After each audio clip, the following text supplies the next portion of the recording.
देखिए प्रश्नावली 4.1 question number 3, समीकरण युग्मों को आलेखीय विधि से हल करो। उन बिंदुओं में निर्देशांक भी ज्ञात करो जहां इनके द्वारा निरूपित रेखाएं y अक्ष को काटती हैं।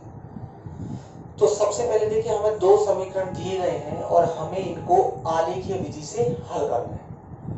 तो हम लिखेंगे यहाँ पर समीकरण एक से। समीकरण एक है हमारे पास 2x माइनस 5y प्लस 4 बराबर 0। हमें क्या काम करना है, इन तीनों संख्याओं में से एक संख्या को यहाँ पे रखना है। हमारे पास दो चर राशि है 2x और माइनस 5y। दोनों चर राशियों में से एक चर राशि को यहाँ पे रखना है। जैसे कि हमने यहाँ पे 2x को रख लिया।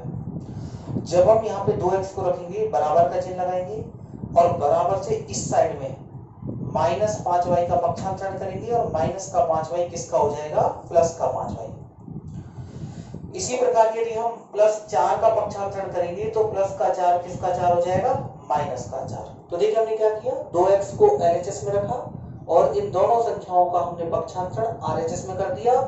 RHS में पक्षांतरण करने पर इनके चिन्ह बदल जाएंगे। माइनस का 5y प्लस का 5y हो गया और प्लस का 4 माइनस का 4 हो गया। अब देखिए हम x का मान निकालना है और x का मान निकालने के लिए हम क्या करेंगे, ये जो 2 है ये गुणा में है, गुणा की संख्या भाग में जाती है।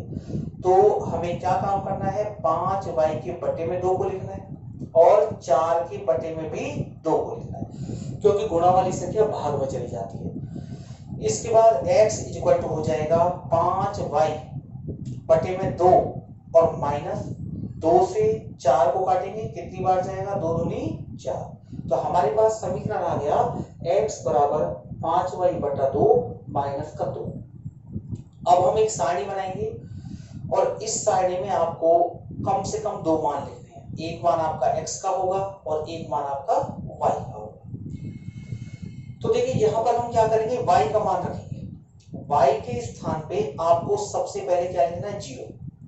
यदि हम y के स्थान पे 0 लिखेंगे तो देखिए y को हमने हटा दिया और इन दोनों के बीच में गुणा होता है। y का मान 0 रखने पर 0 का गुणा यदि 5/2 से करेंगे तो 0 ही आएगा, क्योंकि 0 का गुणा किसी भी संख्या से करते हैं तो 0 हो जाता है। तो ये तो 0 बन जाएगा और बचेगा हमारे पास कितना, माइनस का 2। तो 0 रखने पे x का मान कितना आ जाता है, माइनस का 2। अब देखिए यहाँ पर y था, हमने y का मान 0 रखा। अब की बार हम y का मान कितना रख रहे हैं, 2 बटे में 2 है, इसलिए हम यहाँ पे 2 रख रहे हैं। आप और भी मान रख के देख सकते हैं। जब हम 2 रखेंगे y का मान तो y के कॉलम के सामने आपको 2 लिखना पड़ेगा। 2 से 2 कैंसिल हो जाएगा और 2 से 2 कैंसिल होने के बाद 5 बचेगा, इधर 2 बचेगा, बीच में माइनस का चिन्ह है।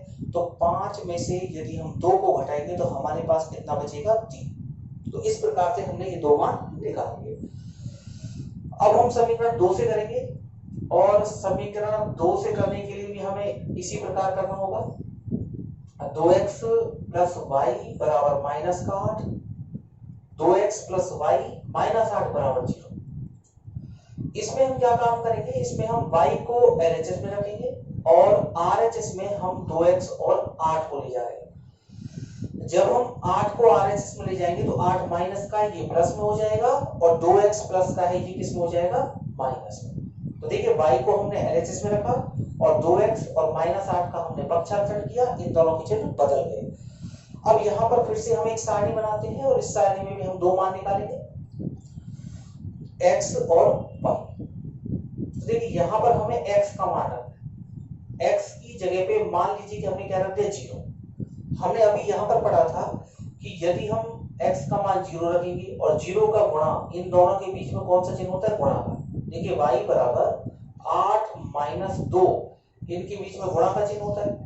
x का मान हमने कितना रख दिया, 0। अब 0 का गुणा यदि मैं 2 में करूंगा तो ये 0 बन जाएगा। तो ये हो गया 8 माइनस 0 और 8 में से 0 को घटाएंगे तो हमारे पास कितना बचेगा, 8।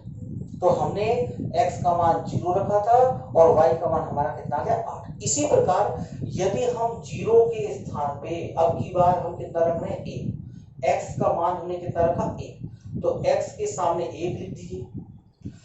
1 रखने पर ये बन जाएगा 2 एकम 2, ये 2 बन जाएगा।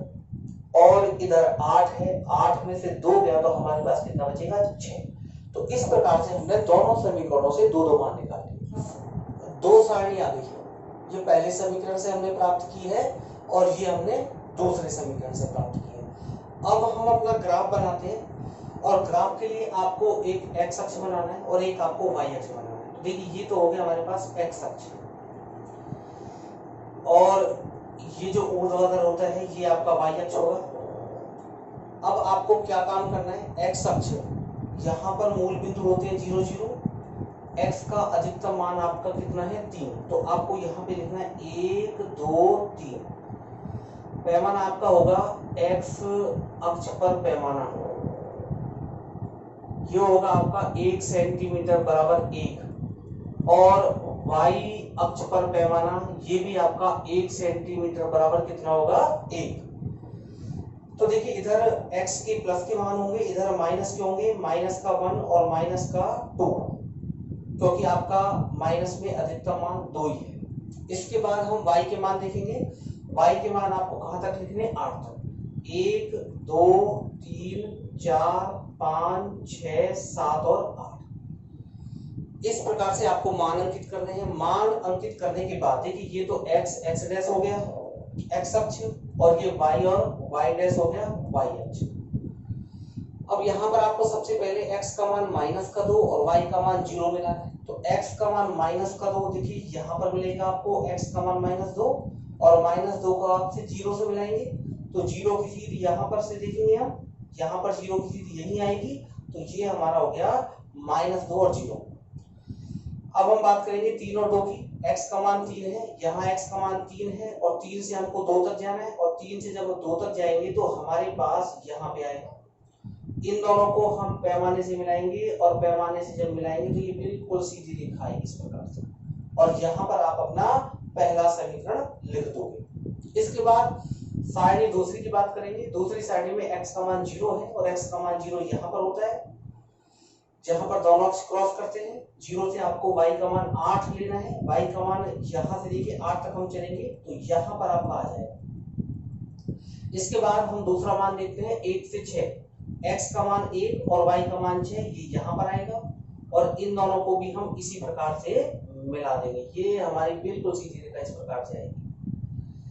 आप पैमाने से जब ग्राफ में बनाओगे तो बिल्कुल सीधी रेखा आएगी, इस प्रकार से आप इसको मिला दोगे और ये रेखा आपके पास और इस रेखा के ऊपर आप अपना दूसरा समीकरण लिख दोगे। अब बात आती है कि x का मान क्या होगा और y का मान क्या होगा। देखिए x का मान ये जो कि x की सीध में 3 पे जाके मिल रहा है तो x का मान 3 हो गया और y की सीध में 2 पे जाके मिल रहा है तो y का मान कितना हो गया 2। अब हमसे क्वेश्चन में एक बात और पूछी है कि जब ये दोनों रेखाएं y अक्ष को जिस बिंदु पे काटेंगी, देखिए ये y अक्ष है हमारा और ये दोनों रेखाएं y अक्ष को जिन बिंदुओं पे काट रही है उन बिंदुओं के आपको निर्देशांक लिखने हैं। तो देखिए पहले इस रेखा की बात करते हैं। इस रेखा ने 8 पे काट दिया y अक्ष को, तो y का मान तो हो गया 8 और y अक्ष पर x का मान कितना होता है 0। तो देखिए इसकी सीध जो होगी वो 0 होगी, तो 0,8 और यहाँ पर देखिए ये रेखा इस बिंदु पे काट रही है और इस बिंदु पे काट रही है, तो देखो ये एक से थोड़ा सा नीचे है। हम जानते हैं कि ग्राफ में जो खाना बना होता है उसमें 10 लाइन होती है, तो लगभग ये होगा अपना 0.8, एक नहीं होगा, एक से थोड़ा सा कम है, नीचे है, तो ये लगभग 0.8 होगा और ये हो गया हमारा y का मान और x का मान कितना होगा 0, क्योंकि ये 0 की सीध में है और हम जानते हैं y अक्ष पर x का मान कितना होता है 0, तो हमारा आंसर आ गया 0,0.8। तो ये तो इस बिंदु के निर्देशांक हो गए और ये इस बिंदु के निर्देशांक हो गए। ये हो गया आपका क्वेश्चन नंबर तीसरे का पहला।